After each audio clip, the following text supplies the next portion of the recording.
So you obviously have not seen my post about con. Con represents churn.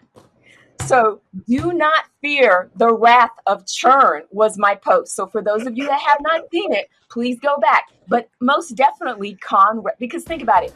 Con was this super intellectual, super strong, almost like unhuman person. That's what churn is.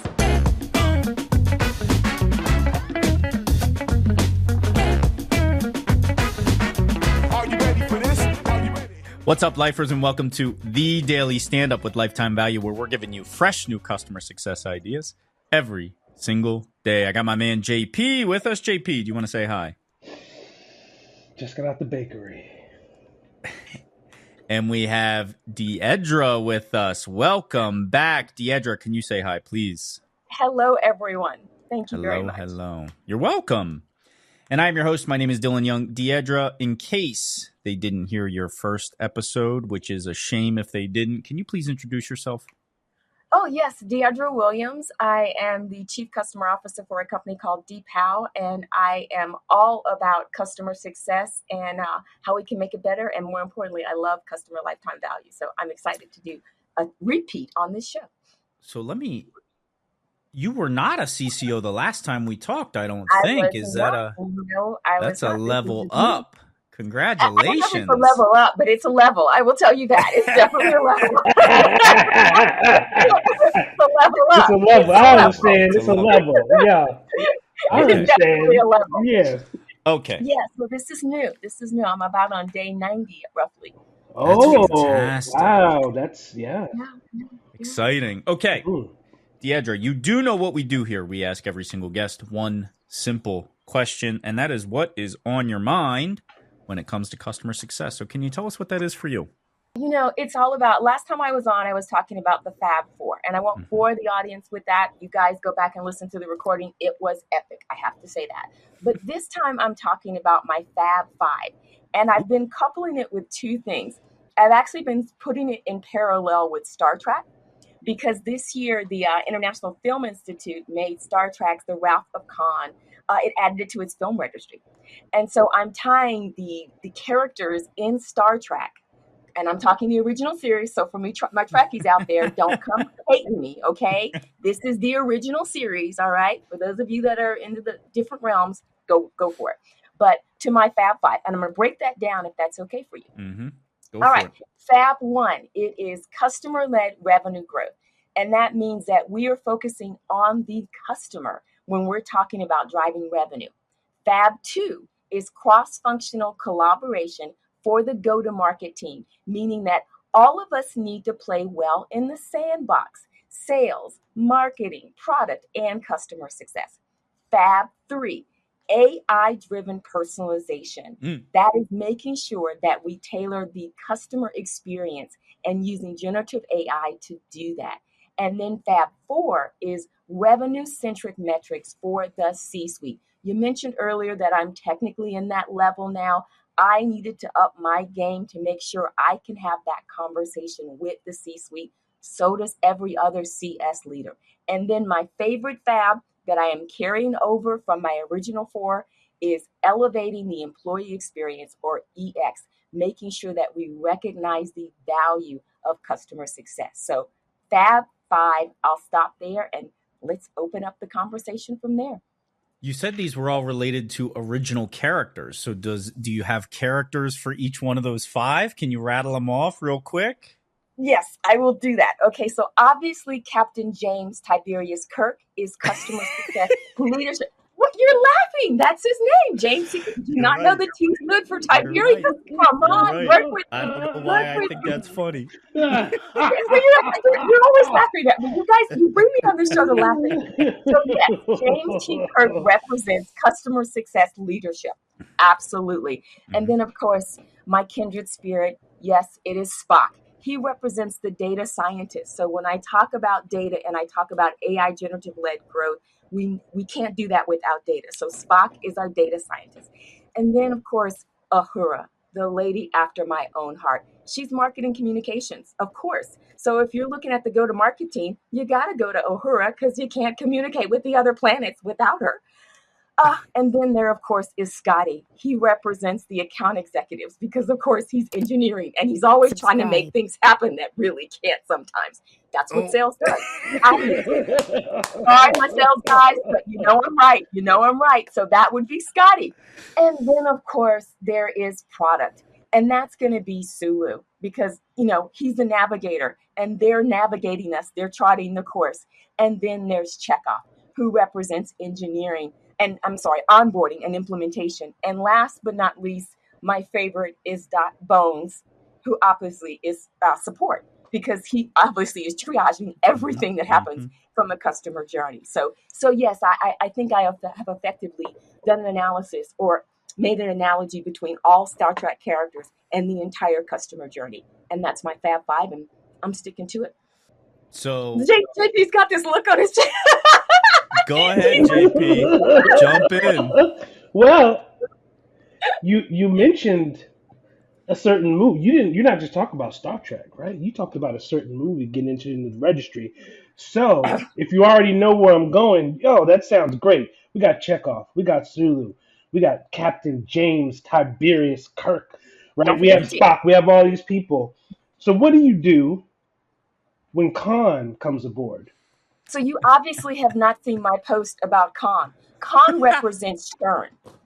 So do not fear the wrath of churn was my post. So for those of you that have not seen it, please go back. But most definitely Khan, because think about it. Khan was this super intellectual, super strong, almost like unhuman person. That's what churn is. Churn represents that one thing that we all fear. But if you notice in the episode and in the movie, we were able to overcome churn, and we did it by working collectively. So yes, Khan represents churn. He does this. He's like speechless. I am speechless. I don't know about JP. It is such a well thought out and well shaped idea. I have no notes. I'm not sure. So I guess, how are you implementing this on a day-to-day basis, particularly as you lead a team? Oh, no, absolutely. I love that question. Thank you for that. So first and foremost, we are focusing on two things. We're focusing on renewals, which of course ties into the churn because we got to avoid that in any way that we can. And then we're also focusing on expansion. So from a go-to-market perspective, Kirk, which I feel like I align myself with as a CS leader, I really spent a lot of time working with Scotty, my account exec, because I work very hand in hand with our CEO. And then more importantly, I really, as a go-to-market function, working with my, basically with Uhura, which is my dream team, from a marketing standpoint. So we actually have a very, I would consider, tight customer journey that we've built out. And where we're implementing that is we've put a renewal practice into our CRM system that has an early warning system. So I can track based on my customer's usage, I can track any customer that's not hitting a certain usage level. And then we put them on a journey that's tied to a red, yellow, or green. So it's like an early warning system, or you think about a galaxy, it's a warning system. And then when I look at the rest of my team, because support functions roll up into me, if I'm looking at Bones, anytime I have an escalation, we put in an escalation process where if we have any customer support ticket that is out for more than 30 days, it escalates all the way up to our leadership. So we put that into place. So we've got Bones taking care of that from a triage. And then our product team, we put in a feedback loop where any customer feedback is leveled up from my customer success team, and it goes directly through our support ticket system, all the way to our product team, so that they can make sure that they're either addressing enhancement requests or bugs and defects. So I've incorporated the entire Star Trek character mantra into what I'm utilizing for my go-to-market team and my go-to-market strategy. I hope I didn't forget anybody. JP, why don't you, do you have any other questions? Well, yeah, I mean, running that enterprise, is expensive. You know what I mean? The Federation always want to talk about a budget. And so it got me thinking, you're the Captain Kirk. You have a vision, baby. You got a vision. You're trying to go somewhere, but you need some gas. You need to fuel up. You know what I'm saying? Bones, He's a doctor. He needs to send something back to his grandmother back in whatever the planet is that he's from. Is it Earth? He needs to send Paper. something back to his babies.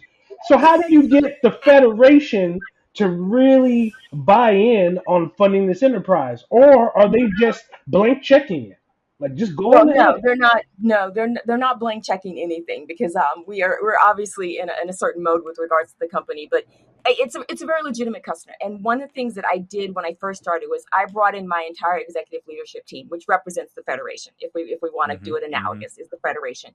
And I laid out my vision. And what my vision has is three very unique things. It's focusing on customer value optimization.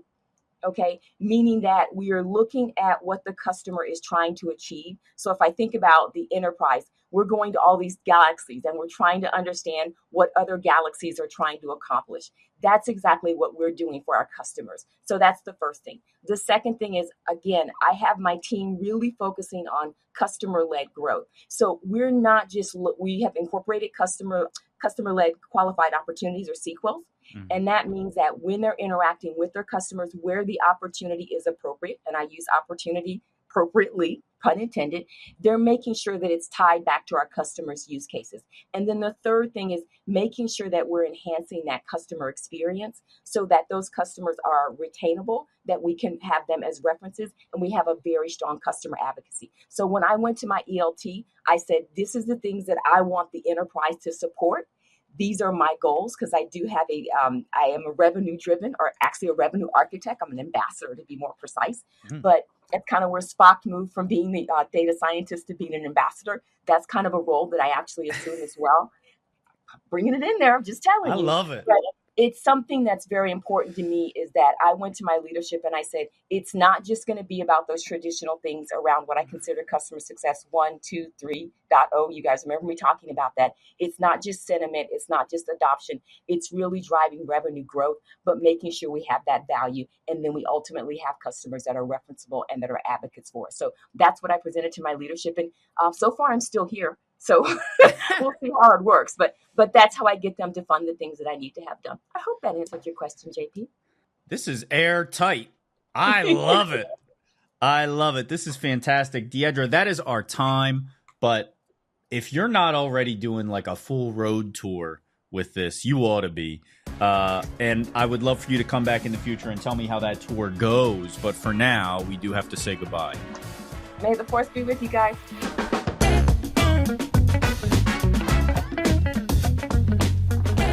You've been listening to The Daily Stand-Up by Lifetime Value. Please note that the views expressed in these conversations are attributed only to those individuals on this recording and do not necessarily reflect the views and opinions of their respective employers. For all general inquiries, please reach out via email to hello@lifetimevaluemedia.com. To learn more about advertising on The Daily Stand-Up and the Lifetime Value Media Network, please reach out via email to advertising@lifetimevaluemedia.com. Find us on YouTube at Lifetime Value and find us on the socials at Lifetime Value Media. Until next time.